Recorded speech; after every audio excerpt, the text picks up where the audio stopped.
बिस्मिल्लाहिर्रहमानिर्रहीम। अस्सलाम वालेकुम नाज़रीन, आपके पसंदीदा प्रोग्राम ऑल आउट के साथ मैं हूं आपका मेज़बान मोहम्मद असगर।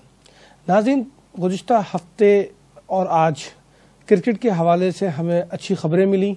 पहली खबर तो ये मिली कि पीसीबी के नए चेयरमैन ज़का अशरफ उन्होंने चार्ज ले लिया, हेडक्वार्टर का विज़िट किया उन्होंने और बाकायदा वहाँ पे जो टीम थी उनसे मुलाकात की।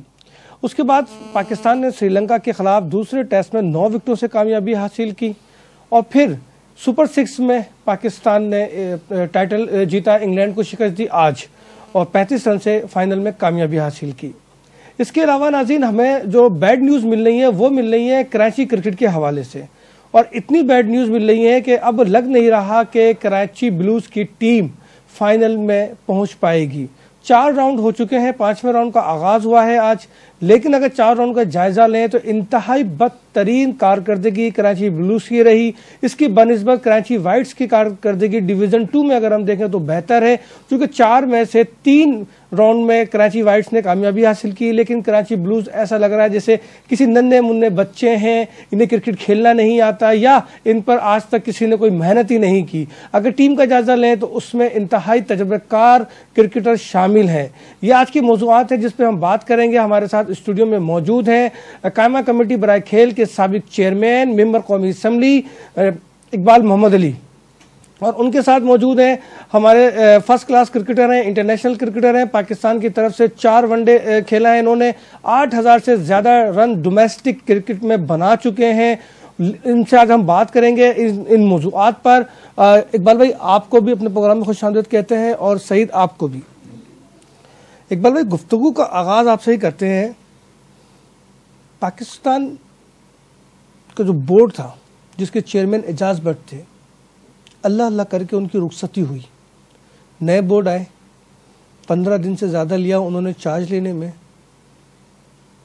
अब चार्ज लिया उन्होंने जुमे हफ्ते को जाके तक, और कहा यह जा रहा है कि अब टीम में कुछ तब्दीलियां भी होनी है, जो कि बोर्ड की जो टीम है, मैं नेशनल टीम की बात नहीं कर रहा, जो उनकी अपनी टीम है, जो बाक़ियात एजाज भट्ट साहब छोड़ के गए। ज़का अशरफ साहब को कैसे देखते हैं, उनकी जो अब मौजूदा टीम है उसको कैसे देखते हैं, क्योंकि आपका काफ़ी करीबी इनसे ताल्लुकात रहा, काफ़ी आपके इनसे टाकरा भी हुआ, काफ़ी लेदे भी हुई, आप चेयरमैन की हैसियत से आपने उनसे बहुत सारे इश्यूज़ पे आपने उनसे उलझे हैं, बात की है। ओवरऑल इस तब्दीली को कैसे देख रहे हैं?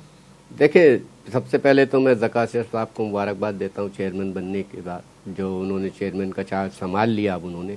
और बुनियादी चीज़ ये है कि चेयरमैन साहब को, क्योंकि वो पहले भी तमाम चीज़ें देखते चले आ रहे होंगे, ज़ाहिरी बात है कि, और मुझे जहाँ तक मेरी नॉलेज है थोड़ा बहुत उनको स्पोर्ट्स से लगाव भी है, एक स्कॉच कॉम्प्लेक्स भी उन्होंने एक बनाया है वहाँ पे इस्लामाबाद में।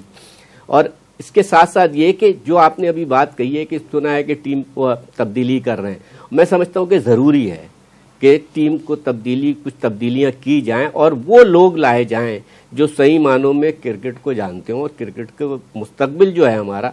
और इस वक्त पाकिस्तान के अंदर पहले हॉकी नेशनल गेम होता था, अब ये समझ लें कि आपका क्रिकेट एक ऐसा गेम नेशनल गेम के बराबर हो गया।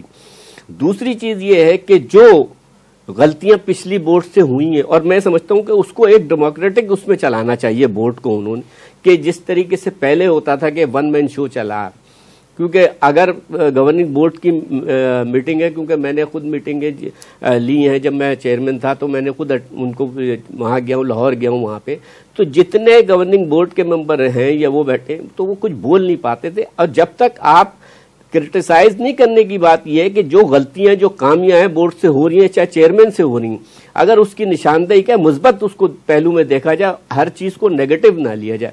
पहले यह था कि हर चीज को नेगेटिव उसमें लेके सारी चीजें होती थी, जिसके ऊपर आपने देखा कि इतने क्राइसिस आए क्रिकेट के ऊपर, आपकी फिक्सिंग का और ये तमाम चीजें, अगर वो उसको उसी वक्त टैकल कर लेते कि अपने आप ही अपनी इंक्वायरी बिठा लेते, तो मैं समझता हूं कि आज जो लंदन में केस चल रहा है और जिसके ऊपर बड़ा अब वो फैसले के ऊपर आ गया तकरीबन के वो फैसला जो भी आए, तो ये इतना बड़ी नौबत ही नहीं आती।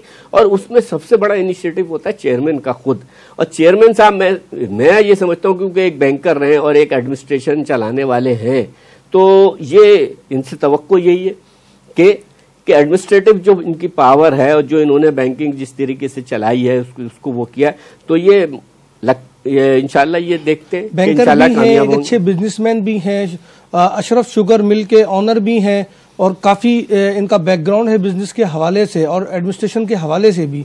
लेकिन ये जो टीम है जिसमें सुभान अहमद भी हैं, जावेद मियादाद भी हैं, वसीम बारी भी हैं, इंतखाब आलम है और बहुत सारे इसमें नदीम सरवर भी हैं जो इनके मीडिया मैनेजर भी हैं, तो ये पूरी टीम में आपने सबसे ज़्यादा नाअहल किसको देखा?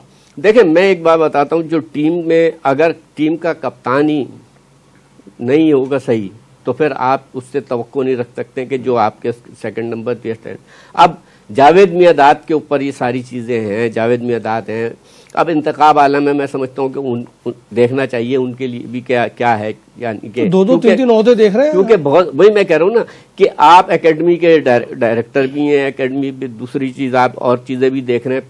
फिर ये होगा कि जो आपने उनका मीडिया जो इनके वो है फिर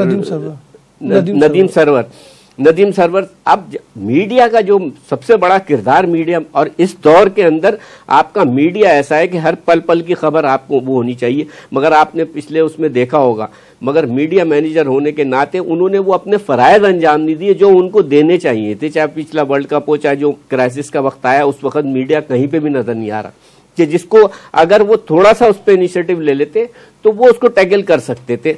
अब तसव्वुर रिजवी साहब हैं, वो उनके लॉयर है। अगर वो केस को सही तरीके से नहीं प्लीट किया जाएगा तो आप देखें क्या करेंगे, वो तो रिश्तेदार हैं, वो तो देखें बात वही आ जाती है ना। अब आपको सारी चीजें खत्म करनी पड़ेंगी, रिश्तेदारियां सारी चीजें नहीं, अब आपको मेरिट के ऊपर सारी चीज देखनी पड़ेगी। जब तक मेरिट के ऊपर नहीं देखेंगे, लाहौर के मुताबिक उनका लॉयर रिकॉर्ड इतना अच्छा नहीं है जितना रिश्तेदारी का रिकॉर्ड अच्छा है। यही मैं कह रहा हूं ना कि अब आपको ये सारी चीजें खत्म करनी पड़ेंगी, तब जाके नए चेयरमैन साहब को इन चीजों को। और मैं समझता हूं कि जावेद मियादाद हैं, चाहे इंतखाब आलम है, चाहे दूसरे प्लेयर हैं, ये तमाम चीजों को बताना पड़ेगा उनको। ठीक है, गुफ्तगू आपसे जारी रखेंगे। नाज़रीन, ब्रेक के बाद हम सईद आजाद से जानेंगे पाकिस्तान की दूसरे टेस्ट में